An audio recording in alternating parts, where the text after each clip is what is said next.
Hello दोस्तों, आपके अपने चैनल एसजी नॉवल वर्ल्ड में आप सबका स्वागत है। ऐसे ही रोचक स्टोरी के लिए चैनल को सब्सक्राइब जरूर कर लीजिए। आइए अब एपिसोड कंटिन्यू करते हैं।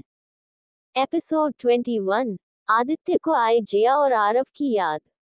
जिया आरव को अपने दोनों हाथों को बांधे घूर रही थी क्योंकि प्रीति रोते हुए वहां से चली गई थी और आरव वो तो अपनी ही जिद पर अड़ा हुआ था कि वो उसे सॉरी नहीं बोलेगा। वो देखता है कि जिया बस उसे घूर ही रही है तो वो इरिटेट होते हुए उससे बोलता है, ठीक है मांग लूंगा माफी, लेकिन तू मेरे साथ चलेगी बंदरिया, मैं उस चुड़ैल के पास अकेले नहीं जाऊंगा। जिया आरव के सर पर मारते हुए बोलते हैं, पहली बात मैं बंदरिया नहीं हूँ और दूसरी बात उसका नाम प्रीति है और वो मेरी दोस्त है और वो चुड़ैल भी नहीं है, समझा बंदर। तभी आरव जिया से बोलता है, वो चुड़ैल हो ना हो लेकिन तू बंदरिया जरूर है। इतना बोलकर वो जिया का हाथ पकड़कर उस साइड चला जाता है जहां पर प्रीति बैठी हुई थी। आरव प्रीति को रोते हुए देखता है तो उसका मुंह बन जाता है। वो खुद से ही बोलता है, यार ये लड़कियां रोती कितना है, मैं नहीं जा रहा मनाने। वो पीछे मुड़ता है तो जिया उसे ही देख रही थी। जिया उसे बोलती है, बंदर तू नहीं बोलेगा सॉरी। आरव बोलता है, ठीक है बोल रहा हूँ। आरव प्रीति के पास जाता है जो एक बेंच पर बैठी हुई थी। आरव जाकर प्रीति से बोलता है, देखो मुझे ऐसे नहीं बोलना था सॉरी। वो जाने लगता है तभी प्रीति जिया से बोलती है, जिया ऐसे कौन सॉरी बोलता है, मेरे डैड तो मोम को ऐसे सॉरी नहीं बोलते हैं। जिया अपने मुंह पर हाथ रखकर हंसने लगती है। तभी आरव इरिटेट होते हुए बोलता है, ठीक है अब मैं तुमसे झगड़ा नहीं करूंगा सॉरी। वो जाने लगता है तो प्रीति कुछ बोलने वाली होती है। तभी आरव बोलता है, अगर अब तुम्हें कोई प्रॉब्लम है तो मुझे नहीं पता, मैं अब और सॉरी नहीं बोलूंगा। इतना बोलकर वो चला जाता है। जिया आरव को जाता हुआ देखकर हंस रही थी। तभी प्रीति उसके पास आती है, वो भी हंसने लगती है। वो दोनों वहां से क्लास की तरफ चली जाती है। यूएसए। आदित्य तैयार होकर स्कूल जा रहा था। वो अपने कमरे से निकलकर नीचे आता है तो देखता है लकी पूरे विला में हर चीज को छू छू कर देख रहा है। आदित्य उससे बोलता है, तुम ये क्या कर रहे हो, तुम्हें रेडी नहीं होना है क्या? लकी आदित्य को देखकर बोलता है, बॉस मुझे क्यों रेडी होना है? तो आदित्य उससे बोलता है, तुम मेरे साथ स्कूल चल रहे हो। लकी आदित्य को देखता है। वो उससे बोलता है, मतलब कल आप एकदम सही सही बोल रहे थे, मेरे को तो लगा कि आप मेरे से मजाक कर रहे हो। आदित्य लकी को घूर कर देखता है। वो नाश्ता करते हुए बोलता है, मैं किसी से भी मजाक नहीं करता हूँ। तुम नाश्ता करो और जाकर जल्दी से रेडी होकर आओ, मैं ज्यादा वेट नहीं करूंगा। लकी जल्दी जल्दी नाश्ता करने लगता है। फिर वो जल्दी से अपने रूम में जाने लगता है, लेकिन वो अचानक से रुककर आदित्य से बोलता है, वो बॉस मेरे पास कोई कपड़े नहीं है तो आप चले जाओ। आदित्य लकी को घूर कर देखता है, फिर एक नौकर की तरफ देखता है जो कुछ पैकेट्स लेकर आता है और लकी को दे देता है। लकी उन पैकेट्स को देखते हुए बोलता है, बॉस ये क्या है? तो वो नौकर लकी से बोलता है, इसमें आपके लिए कपड़े हैं और बाकी की चीजें, आप जाओ चेंज कर लो। लकी खुश हो जाता है। वो आदित्य के पास आकर उसे गले लगा लेता है और उससे बोलता है, आप सच में मेरे बॉस हो। आदित्य नाश्ता करते हुए ही बोलता है, तुम्हारे पास बस 5 मिनट ही बचे हैं तो ये सब करना बंद करो और जाकर रेडी होकर आओ। वो सॉरी बॉस बोलकर जल्दी से अपने कमरे में चला जाता है और 2 मिनट बाद बाहर आता है तो आदित्य कार में बैठ चुका था। लकी बाहर खड़ा था। वो सोच रहा था कि अब उसे क्या करना है।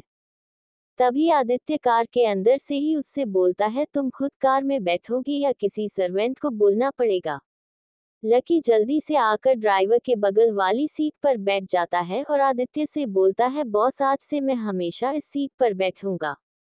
आदित्य सिर्फ लकी को देखता है, फिर खिड़की से बाहर देखने लगता है। उसे एक पल को लकी में आरव की छवि महसूस हुई थी। वही वो अपने बगल वाली सीट देखता है जो कुछ समय पहले भरी होती थी, लेकिन आज वो सीट खाली थी। एपिसोड 22। करुणा जी की बेटी। इंडिया में जिया और आरव की पढ़ाई अच्छी चल रही थी। करुणा जी की तबीयत भी ठीक ही चल रही थी। अभिषेक जी समय समय पर आदित्य का हाल चाल ले लिया करते थे, क्योंकि भले ही आदित्य उन लोगों से दूर रहता था लेकिन उन्हें उसकी बहुत चिंता रहती थी।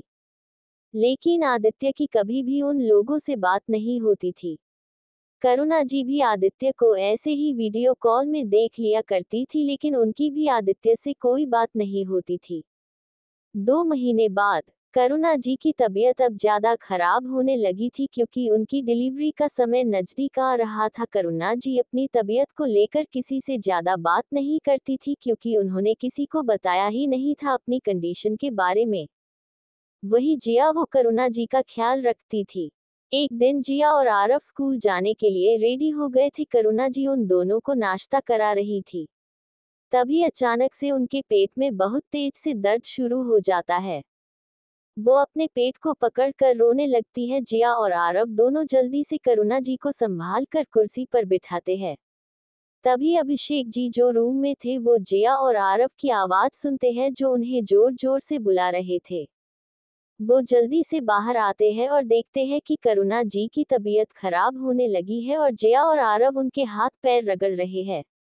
अभिषेक जी जल्दी से ड्राइवर को कार रेडी करने को बोलते हैं और करुणा जी को लेकर हॉस्पिटल के लिए निकल जाते हैं।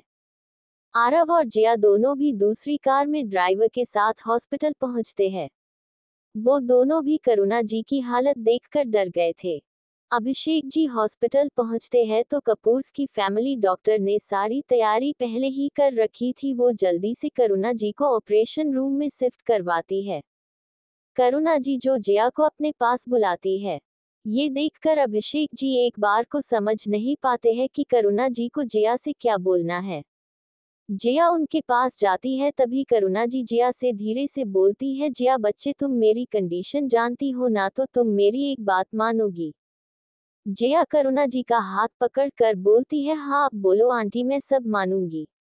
करुणा जी मुस्कुराते हुए जिया से बोलती है, जिया तुम सबका ख्याल रखना, तुम्हारे अंकल का, आरव का, और जब मेरा आदि वापस आ जाएगा उसका और उसकी बहन का भी। अभिषेक जी करुणा जी से बोलते हैं, करुणा जी ये सब आप क्या बोल रही है, आप तो है न सबका ख्याल रखने के लिए, फिर जिया क्यों करेगी ये सब।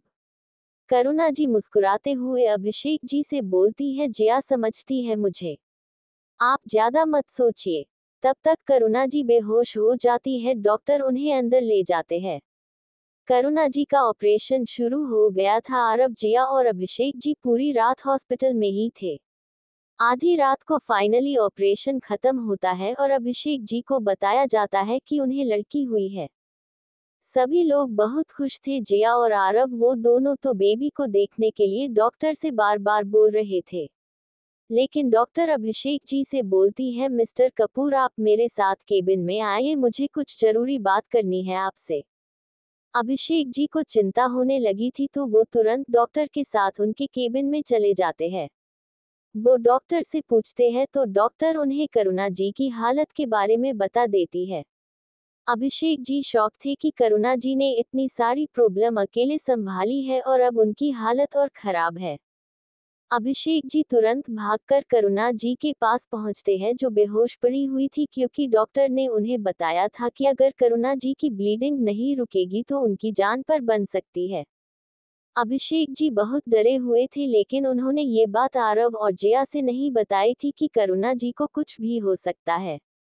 यूएसए में आदित्य को भी पता चल गया था कि उसकी छोटी बहन हुई है। वो भी खुश था, लेकिन वो किसी को जाहिर ही नहीं करता था। वही जब लकी ने ये सुना तो वो आदित्य से ज्यादा खुश था। वो आदित्य से बोलता है, बॉस आपकी बहन हुई है, मतलब अब मेरे पास एक छोटी सी बहन भी है। मैं तो बहुत खुश हूँ। हम कब उससे मिलने जाएंगे। ये सुनकर आदित्य के चेहरे पर जो थोड़ी बहुत मुस्कान थी वो भी चली जाती है। वो लकी को देखते हुए इतना ही बोलता है, जब सही समय होगा तब चलेंगे। इतना बोलकर वो वहां से चला जाता है। एपिसोड 23। करुणा जी नहीं रही। अभिषेक जी जाकर करुणा जी के पास उनका हाथ पकड़ कर बैठ जाते हैं। वो एक बार अपनी छोटी सी नन्ही सी बच्ची की तरफ देखते हैं जिसे आरव और जिया खुश होकर खिला रहे थे। वो भी आरव और जिया को देख रही थी। तभी आरव करुणा जी के पास आता है और अभिषेक जी से बोलता है, डैड बेबी तो आ गई, लेकिन मॉम कब तक उठेगी, उन्होंने तो बेबी को देखा भी नहीं है। अभिषेक जी की आंखों में आंसू आ जाते हैं। वो करुणा जी को तरफ देखते हुए बोलते हैं, करुणा जी आपका आरव आपसे कुछ बोल रहा है। तभी करुणा जी धीरे से मुस्कुराते हुए बोलती है, मैंने आदि को उसकी बहन दे दी है अभिषेक जी। अब मेरा आदि ठीक हो जाएगा। अभिषेक जी छोटी सी बेबी को लाकर करुणा जी के बगल में लिटा देते हैं। करुणा जी उसके माथे पर किस करती है और बोलती है, मेरी आरोही। अभिषेक जी भी आरोही के माथे पर किस करते हैं। तभी आरव बोलता है, आप लोग मुझे भी किस करो। वो जाकर करुणा जी के पास खड़ा हो जाता है तो करुणा जी आरव को अपने पास करके उसके माथे पर किस करती है और जया से बोलती है, जया बच्चे आप आरोही से नहीं मिले। जया करुणा जी से बोलती है, आरोही बहुत प्यारी है, बिल्कुल आपके जैसे। तो करुणा जी जया से धीरे से बोलती है, तो मुझसे प्रॉमिस करो कि आप आरोही का ख्याल रखोगी। जया हाँ में जवाब देती है। तभी अभिषेक जी की आंखों में जो आंसू अब तक भरे थे वो बह जाते हैं। आरव और जया जब अभिषेक जी को रोते हुए देखते हैं तो आरव उनसे पूछता है, डैड आप क्यों रो रहे हैं। तभी करुणा जी मुस्कुराते हुए अभिषेक जी का हाथ पकड़कर उनसे बोलती है, आप तो मेरे किंग हो, आप नहीं रो। मुझे आपकी आंखों में आंसू देखने को आदत नहीं है। तभी अभिषेक जी करुणा जी को गले लगाते हुए उनसे बोलते हैं, करुणा जी ये क्या किया आपने। आपने मुझे एक बार भी बताया क्यों नहीं ये सब कुछ। तभी करुणा जी सिर्फ इतना अभिषेक जी के कान में बोलती है, आदि को जल्दी वापस ले आना। उसके बाद वो कोई शब्द नहीं बोलती है। जब अभिषेक जी करुणा जी की तरफ देखते हैं तो करुणा जी की आंखें बंद थी। अभिषेक जी जोर जोर से रोने लगते हैं। वो करुणा जी को उठा रहे थे लेकिन करुणा जी नहीं उठती है।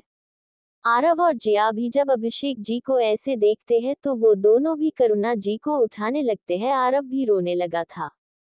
जया रोते हुए करुणा जी का हाथ पकड़कर बोलती है, आंटी उठिए ना। लेकिन करुणा जी का हाथ जया के हाथ से छूट जाता है क्योंकि करुणा जी मर चुकी थी। वही अभिषेक जी वो तो बस करुणा जी को गले लगाए रोए जा रहे थे। आरव का भी यही हाल था। जया भी रो रही थी लेकिन जब वो आरोही को रोता हुआ देखती है और कोई भी उसे संभाल नहीं रहा था तो वो जाकर आरोही को उठा लेती है और उसे चुप कराने लगती है। रो तो जया भी रही थी लेकिन वो आरोही को चुप भी करा रही थी। सुबह का समय करुणा जी को हॉस्पिटल से घर लेकर जाया जाता है। वहां पर उन्हें रेडी करके फिर उन्हें जलाने के लिए ले जाया जाता है। आदित्य के दादा दादी भी आ चुके थे। करुणा जी सबको इतनी प्यारी बहू थी कि कोई ये मान ही नहीं पा रहा था कि करुणा जी अब उनके बीच नहीं रही। करुणा जी को ले जाया जा रहा था। आरव भी अपनी दादी से लिपटकर बहुत रो रहा था। वही जया वो एक तरफ आरोही को अपनी गोद में लिए बैठी करुणा जी को देख रही थी क्योंकि उसे ये सब कुछ देखकर वो सब कुछ याद आ रहा था जब उसके माता पिता की मौत हुई थी। करुणा जी को ले जाया जाता है। आरव की दादी उन्होंने आरव को संभाला हुआ था। वो सबका ख्याल रख रही थी लेकिन वो भी एक बुजुर्ग औरत थी। वो भी कितना ही सब कुछ संभालती। कुछ दिन बाद सुबह का समय जया जल्दी उठकर करुणा जी की तरह पूजा करती है और जाकर आरव को उठाती है। फिर जाकर अपने रूम में सोती हुई प्यारी सी आरोही को देखती है। फिर नीचे जाकर दादी के साथ उनकी हेल्प करने लगती है। सभी लोगों को करुणा जी की बहुत याद आती थी लेकिन कोई भी किसी से कुछ नहीं बोलता था। वही जया वो सबका ध्यान रख रही थी। जैसा जैसा करुणा जी सबके लिए करती थी वो भी पूरी कोशिश करती थी। आदित्य को भी ये पता चल चुका था कि करुणा जी अब नहीं रही। वहां पर भी सारे नौकर भी दुखी थे क्योंकि वो सभी करुणा जी को जानते थे।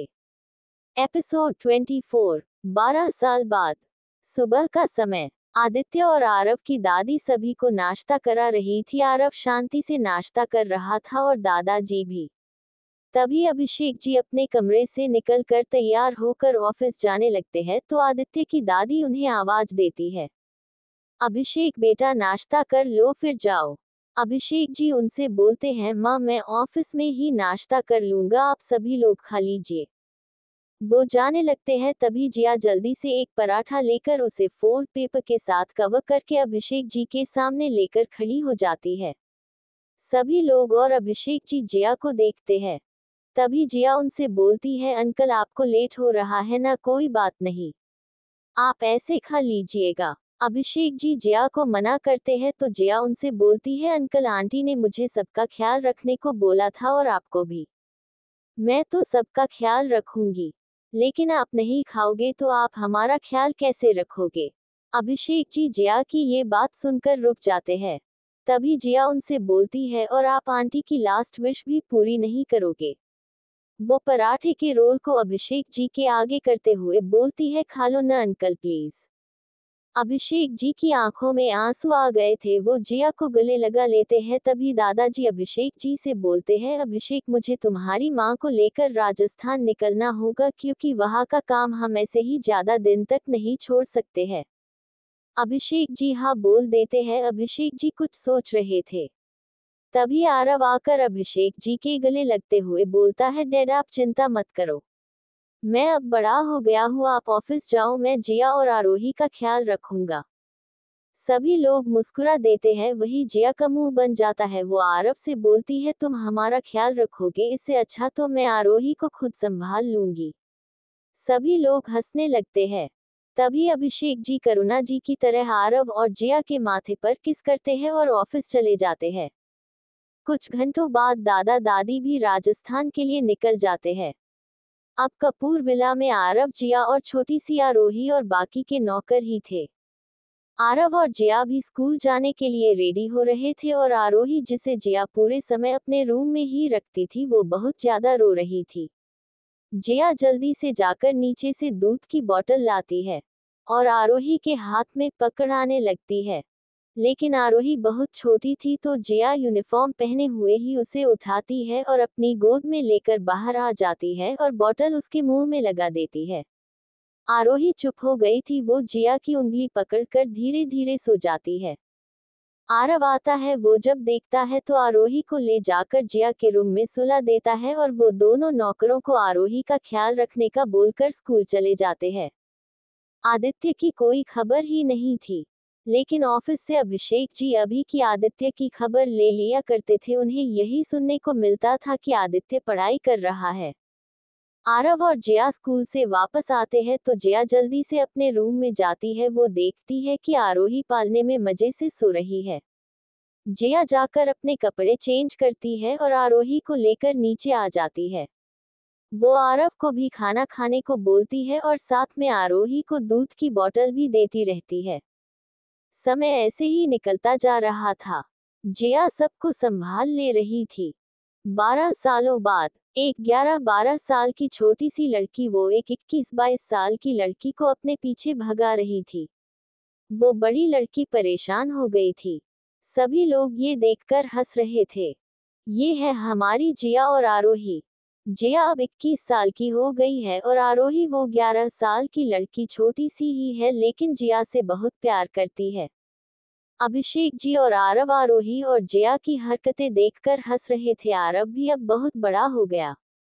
जिया जब आरोही को पकड़ते हुए थक जाती है तो वो रुककर सांस लेने लगती है। तभी आरव आकर आरोही को पीछे से उठा लेता है। आरोही चिल्लाने लगती है, भाई छोड़ो ना भाई, मुझे नहीं खाना है। आरव उसे लाकर चेयर पर बिठा देता है और खुद शांति से नाश्ता करने लगता है। आरोही भागने वाली होती है तभी वो देखती है जिया उसके बगल में बैठी हुई है। एपिसोड 25 अनजान फोन कॉल। जिया को आरोही अपने आगे पीछे घुमा रही थी क्योंकि उसे जिया को ऐसे देखकर बड़ा मजा आता था। तभी जिया आरव को बुलाते हुए बोलती है, ओए बंदर मेरी मदद करना। आरव जो आराम से बैठा नाश्ता कर रहा था, वो जब जिया के मुंह से अपने लिए बंदर सुनता है तो वो जिया को घूर कर देखता है। आरोही हंसने लगती है। तभी आरव आरोही को उठाकर लाकर कुर्सी पर बिठा देता है और अपना नाश्ता करने लगता है। अभिषेक जी सब कुछ बड़े आराम से देख रहे थे। जिया उठकर भागने वाली होती है। तभी वो देखती है कि जिया उसके बगल में बैठी उसे घूर कर देख रही है। आरोही जिया को अपने दांत दिखा देती है। तभी जिया आरोही से बोलती है, आरू अब जल्दी से अपना मुंह खोलो, तुम मुझे बहुत देर से परेशान कर रही हो। अभिषेक जी जिया से बोलते हैं, जिया बच्चे तुम अपना नाश्ता कर लो। आरू जल्दी से दवाई खाओ, देखो तुम्हारी जीव ने नाश्ता भी नहीं किया है अभी तक। आरोही जिया की तरफ देखती है जो मासूम सी भूखी सी बनकर आरोही को देख रही थी। आरोही जल्दी से अपना मुंह खोल देती है और जिया से बोलती है, जियो आप मुझे जल्दी से ये कड़वी चीज खिला दो, मैं खा लूंगी, फिर आप नाश्ता कर लेना। जिया मुस्कुराते हुए आरोही के मुंह में दवा डालकर उसे पानी पिला देती है और उसकी पीठ पर प्यार से हाथ फेरते हुए बोलती है, मेरी आरू सबसे अच्छी लड़की है। तभी जिया आरोही को उसका बैग पकड़ाते हुए बोलती है, चलो आरू अब स्कूल जाना है ना।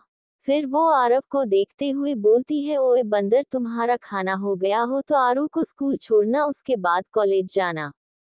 आरव आरोही को गोद में उठाते हुए बोलता है, चले आरू। आरोही भी मुस्कुराते हुए आरव के गले में बाहें डालते हुए उससे बोलती है, चलो भाई। तभी जिया अपने बालों का जूड़ा बनाते हुए आरव से बोलती है, सुन बंदर। आरव जिया की तरफ देखता है और बोर होते हुए बोलता है, बोल बंदरिया।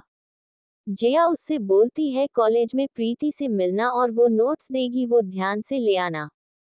तभी आरव बाहर जाते हुए बोलता है, वो तो मैं ले आऊंगा, उसकी टेंशन नहीं है, टेंशन तो इस बात की है कि पहले तू अपने ये लंबे बाल संभाल।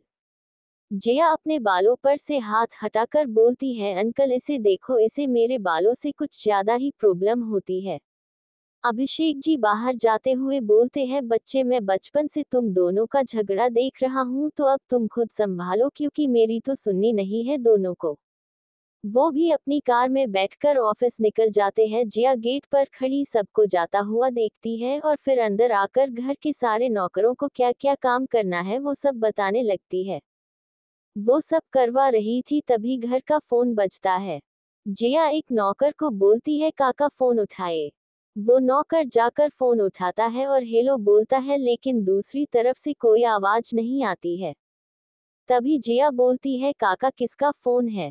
वो नौकर जिया से बोलता है, मैडम कोई बोल ही नहीं रहा है। तो जिया आती है और फोन लेते हुए बोलती है, आप जाए और उस बंदर के रूम को क्लीन कर दीजिए, वरना वो फिर से आप लोगों का दिमाग खाएगा। वो नौकर चला जाता है। तभी जिया फोन को अपने कान के पास लगाकर हेलो बोलती है। सामने से तब भी कोई आवाज नहीं आ रही थी और जिया वो कुछ देर हेलो बोलती है, फिर वो फोन को हाथ में पकड़े पकड़े ही सारा काम करवा रही थी। वो सारे नौकरों से सफाई करवा रही थी तभी उसके बाल खुल जाते हैं, तो एक नौकरानी हंसते हुए जिया से बोलती है, मैडम आप अपने इतने लंबे बालों को अच्छे से बांध दीजिए, वो बार बार खुल जा रहे हैं।